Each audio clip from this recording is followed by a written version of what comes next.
Hello everyone, welcome to my channel. আজকে আমরা জানবো খুবই গুরুত্বপূর্ণ একটা টপিক, যে নেগেটিভ লিবার্টি এবং পজিটিভ লিবার্টি, নেতিবাচক স্বাধীনতা এবং ইতিবাচক স্বাধীনতা।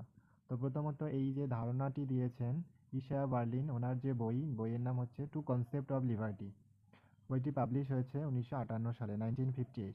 নেগেটিভ লিবার্টি কি? নেগেটিভ লিবার্টি বা নেতিবাচক স্বাধীনতা, নেতিবাচক স্বাধীনতা হলো যে আমাদের বাইরে থেকে কেউ বাধা দেবে না, আমরা যে কোনো কিছু করতে চাইছি বাইরে থেকে কোনো বাধা পাবো না, মানে একদম ফ্রি, সেটা হচ্ছে নেতিবাচক স্বাধীনতা।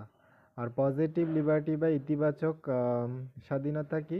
ইতিবাচক স্বাধীনতা হচ্ছে আমরা যে কোনো কাজ করতে চাইছি, সেই কাজ করার যে আমাদের মানে ভিতর থেকে ক্যাপাসিটি বা সমতা, বা সেই কাজ করার জন্য আমরা যে সক্ষম হব, সেটা হচ্ছে ইতিবাচক স্বাধীনতা।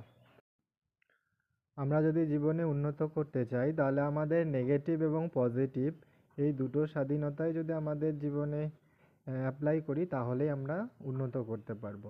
ধরো, মাহি নামের একটি মেয়ে কলকাতা থেকে দিল্লি যাবে, তার ইচ্ছা করছে যে সে কলকাতা থেকে দিল্লি যাবে।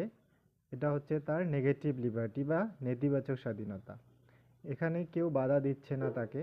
কিন্তু এই কলকাতা থেকে যে দিল্লি যাবে মাহি, সেখানে পজিটিভ লিবার্টি কি? পজিটিভ লিবার্টি, তার জন্য তাকে পর্যাপ্ত পরিমাণে তার কাছে টাকা থাকতে হবে, গাড়ি ভাড়া বা ট্রেন ভাড়া দিয়েই সে কি কলকাতা থেকে দিল্লি যাবে।